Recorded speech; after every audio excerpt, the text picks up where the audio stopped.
Welcome back.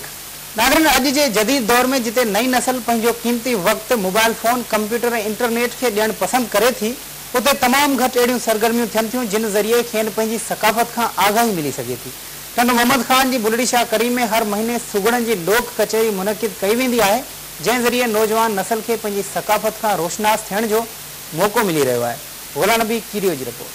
Sindh में लोक कचहरन जरिए सुगड़न, अदीबन, शायरन, फनकारन, समाज सुधारक तंजीमुन तोड़े इल्मी अदबी तंजीमुन पंहिंजो क़ौमी किरदार अदा कयो है, जैसा सिंध की अवाम के सिंध की तारीखी सकाफत, तहजीब और तमंदन बाबत तमाम घनी मालूमात मिली सकी है। ताज़ो बुलड़ी शाह करीम जी कपोर मोरी भरसा सुगड़न, अदीबन, शायरन, लोक फनकारन, समाज सुधारक अगवाणन की लोक कचहरी में पंहिंजा सुर विखेरे शायकीन जूं दिलियूं खटे वरतियूं। सिंध के नाम्यारे शाइर ताज ठकराई पंहिंजी शायरी में सिंध में पानी की खोट ते सिंधु दरिया के भेटाओ ॾींदे चयो त काय हन दरिया सावा बनियूं ऐं ॿेला, कपन ते चरिया थे करे छांग छेला,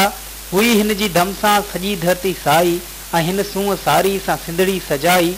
सो पानी सवा कीअं सुकी सोक थियो आ, मथस कहिड़े पापी जो पाछो पियो आ। जॾहिं त शाइर गुल ठकराई, मोहम्मद अनवर मंगड़ियार, यकूब लतीफ़ सूमरो, अब्दुल मजीद सोलंगी ऐं ॿियनि शाइरी पेश कई। अॼो के दौर में सिंधी बोली की शायरी के दुनिया की तरक्की याफ्ता शायरी करार दिनों। प्यार जो ही अंदाज अजब आसना, करी बेरुखी मथा नाज अजब आसना, करी बेरुखी मथा नाज अजब आसना, सरगम तो नवा छेड़ी तुझे छेर जो चमको, सरगम तो नवा छेड़े तुझे छेर जो चमको, तुझे चूड़िन जो वजे साज अजब आसना, तुझे चूड़िन जो वजे साज अजब आसना, आऊं प्यार जो पंछी उड़ाम मुंहिंजी ढकी आ,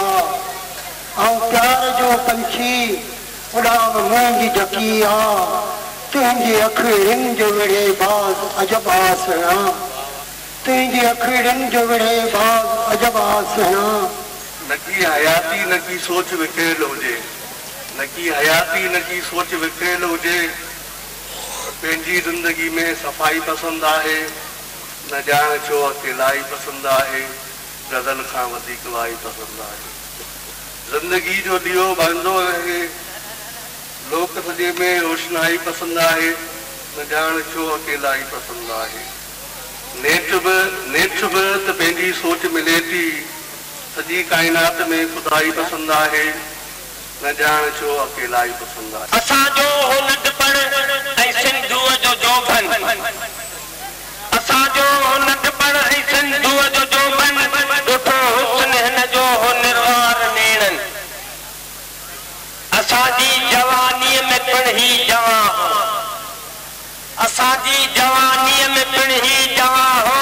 मंजिस जोश जज़्बे सां पाणी रवां हो, झूर थियो सो ऐं वारी वसाए चुकी चूर थियो सो, कयो बद नज़र कंहिंजे वीरान आहे, अञा यादि हुन जो अॻियूं शान आहे,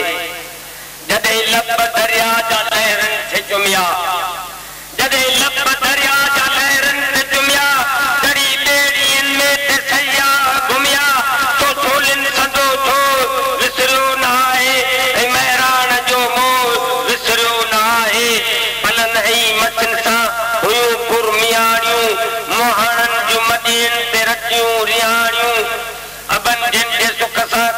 उम्र सारी अला जिंदगी लिंदी छोटी दुखारी, कया हिन दरिया सावा बनियूं ऐं बेला। सुगड़न पंहिंजा दौर नड़बेत पेश कया। लोक फनकार अब्दुल गौज़ो नवाज़ अरबाब फोसो, गुलशाह बुखारी, जानिब बिलावली ऐं ॿियनि पंहिंजी गायकी ऐं अलगोज़े ज़रिए शाइकीन खे झुमरियूं पाइण ते मजबूर करे छॾियो।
कचहरी में समाज सुधारक मलिक मोहम्मद इकबाल, अब्दुल वाहिद खोसो, गुलाम नबी जरवार, मोहम्मद इसाक सोलंगी, बशीर खासकेली ऐं ॿियनि सिंध जे शाइरनि, अदीबनि, सुगड़नि जी लोक कचहरी खे तारीख़ी सकाफ़ती विरसो करार ॾींदे चयो त सिंध जे हज़ारे साला तारीख़ सिंधी सकाफ़त जो अज़ीम सरमायो आहे।